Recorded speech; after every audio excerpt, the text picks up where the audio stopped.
अस्सलाम वालेकुम दोस्तों, मेरा नाम है इजहार खान। आप दे रहे हैं यूट्यूब। आज जो आपके लिए वीडियो लेके आए हैं दोस्तों, इसमें आप सामने देख रहे होंगे ये डोजिंग पंप है। तो ये मुख्तलिफ यूनिट में जो है ना पानी की जो पीएच और टीडीएस कंट्रोल करने के लिए इसको डोजिंग के तौर पे यूज़ किया जाता है। तो दोस्तों हम ये हमारे पुराने कुछ ख़राब हो चुके हैं, उनकी जगह हमने नए वाले इंस्टॉल करने हैं। तो इनकी सबसे पहले हम एक्सेसरी उतार लेंगे। यहाँ पे जो इनके पाइप कनेक्शन होने, ये सक्शन साइड है। इसी तरह टॉप पे जो है ना आउट साइड है, और साइड पे जो ना टेस्टिंग लाइन है एयर पर्ज करवाने के लिए। तो ऊपर वाली कोई जो फ्लेयर नट कह सकते हैं वो इसको कनेक्शन को तार लेंगे। इसी तरह इसमें से जो ना सॉकेट बनी है वो भी तार लेंगे। तो दोस्तों इसकी जो ना अभी हम इसकी बेस के जो ना ड्रिल कर लेंगे। ये इसका फ़िल्टर है और ये दो यूनिट है ना, इसलिए दूसरा फ़िल्टर भी आपको साथ में पड़ा हुआ है। और ये पाइप है जो कि 4 mm का पाइप है। तो ये हार्ड पाइप है। अगर एसिड में चलना तो इस तरह का ग्रेड का पाइप यूज़ होगा। अगर केमिकल यूज़ होना उनमें मुख्तलिफ पाइप भी, नरम पाइप भी यूज़ हो सकता है। तो दोस्तों अगर आप इस चैनल पर नए हैं तो सब्सक्राइब ज़रूर कर लें और बेल के बटन को ऑल नोटिफिकेशन पे ऑन कर दें, ताकि हर आने वाली नई वीडियो आप तक ईज़िली पहुँच सके। तो दोस्तों ये इसकी बेस प्लेट है और इसको हम इंस्टॉल कर रहे हैं। इसकी जगह पे जहाँ से हमने पहले वाले को उतारा उसी जगह पे लगा देंगे। तो उसके लिए ड्रिल की मदद की ज़रूरत है। अभी ये 2 लग चुके हैं, 2 स्क्रू थे इसमें। तो बिल्कुल आसानी के साथ इसने हैंग हो जाना। ऊपर से पुश करेंगे साथ बेस प्लेट पे बैठ जाएगा। और ये 200 लग चुका अब। तो अब हम इसके जो है ना कनेक्शन करेंगे इन और आउट के। तो इसको दोस्तों जो आपके साथ शेयर कर दें कि इसका मकसद क्या होता है। ये जैसा कि कूलिंग टावर इसमें यूज़ हो रहे हैं हमारे कंडेंसर को ठंडा करने के लिए। तो इसमें जो ना पानी का जो ना टीडीएस साल्ट वगैरह काफ़ी ज़्यादा बन जाते हैं, इसमें हार्डनेस आ जाती है। उसको कंट्रोल करने के लिए एसिड की डोजिंग की ज़रूरत पड़ती है। अगर मैनुअल डोजिंग करेंगे तो उसमें बहुत ज़्यादा डेंजरस होता है, इसलिए इसके लिए डोजिंग पंप यूज़ किए जाते हैं। तो इसके कनेक्शन अब हम कर रहे हैं।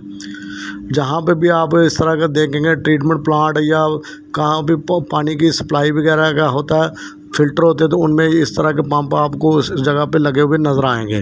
तो इनका मकसद यही होता है कि पानी के जो ना मरकबात उनको जो ना मेंटेन करने के लिए ऐड किए जाते हैं मुख्तलिफ केमिकल। अब हम इसमें फ़िल्टर भी लगा देंगे।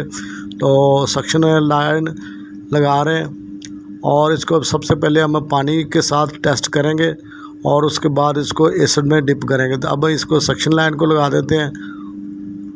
तो सब पहले इसमें सारा बिल्कुल खाली है, इसमें एयर होगी, इसलिए पहले पानी को चला के सारी एयर इसमें से निकल जाएगी और पानी अच्छे तरीके से डोजिंग करनी शुरू कर देगा। उसके बाद हम इसको पानी में डिप कर देंगे। तभी हम इसको टेस्टिंग के तौर पे चलाने लगे हैं। और इसको ये सक्शन बिल्कुल लग चुकी है। अभी हम इसको पानी के साथ टेस्ट करते हैं। तो ये जोड़ ज़रा सक्शन लीक नहीं होनी चाहिए ताकि इधर से एयर ना खींचे। और इनमें तीनों को जगह पे जो ना नो रिटर्न वाल लगे होते हैं, एक फ़िल्टर के साथ, इसी तरह सक्शन साइड पे और उसी तरह और टॉप पे जाके आउट साइड पे भी लगा होता है। अभी हम इसको टेस्टिंग के लिए ऑन कर देते हैं। तो दोस्तों ये ऑन हो चुका है। इसमें 3 तरह के आपको नज़र आ रहे हैं स्विच। तो ये एक वॉल्यूम है जो स्पीड को बढ़ाने कम करने के लिए है, और उसके साथ ऑन ऑफ है, और उसके साथ स्पीड की 2 पोजीशन करने के लिए 20 के हिसाब से भी सेट कर सकते हैं और 100 के हिसाब से भी। तभी हम इसको थोड़ा सा तेज़ रख के चलाएंगे ताकि जल्दी से ये एयर को बाहर निकाल दें और पानी की डोजिंग शुरू हो जाए। जैसे ही ये सारी एयर निकल जाएगी उसके बाद हम इसको पानी से निकाल के तो तेज़ाब में डिप कर देंगे। तो दोस्तों ये ज़्यादातर इम्पोर्टेड ही होते हैं, तो अच्छी क्वालिटी के लगाने चाहिए ताकि ज़्यादा देर तक चल सके। और पानी का भी ख्याल रखना चाहिए, इसके ऊपर डायरेक्ट पानी ना गिरे, नहीं तो इसका जो कंट्रोल वगैरह है वो इलेक्ट्रॉनिक है तो वो ख़राब हो सकता है। तो इसकी सेफ्टी करनी चाहिए और अपने हाथों की और आइज़ की भी सेफ्टी करें। इसमें तेज़ाब में डिप कर रहे हैं। जैसे तेज़ाब इसमें से गुजरना शुरू होगा, पाइप जो है ना गर्म होना शुरू हो जाएगा।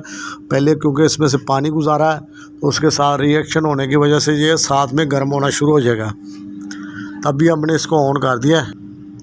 तो दोस्तों अभी ये यहाँ से देख सकते हैं तेज़ाब भी जाना शुरू हो गया है और ये ऊपर से डिस्चार्ज लाइन गर्म होना शुरू होगी। और स्पीड आपने अपने मतलूबा पीएच और टीडीएस के हिसाब से इसको मैनेज करना है। जितनी ज़रूरत है डोजिंग की उसके हिसाब से आप इसको सेलेक्ट कर सकते हैं। तो ये कंप्लीट हो चुका है। अब इसको थोड़ी देर जैसे पूरी तरह से तेज़ाब रनिंग में आ जाएगा, इसको हम ऑन कर सकते हैं और मतलूबा स्पीड को सेट करके उसके बाद ऑन कर देंगे। दोस्तों अगर वीडियो अच्छी लगे तो लाइक ज़रूर करें, शेयर करें। मिलेंगे दोस्तों इसी तरह किसी नेक्स्ट वीडियो में, तब तक के लिए अल्लाह हाफ़िज़ दोस्तों।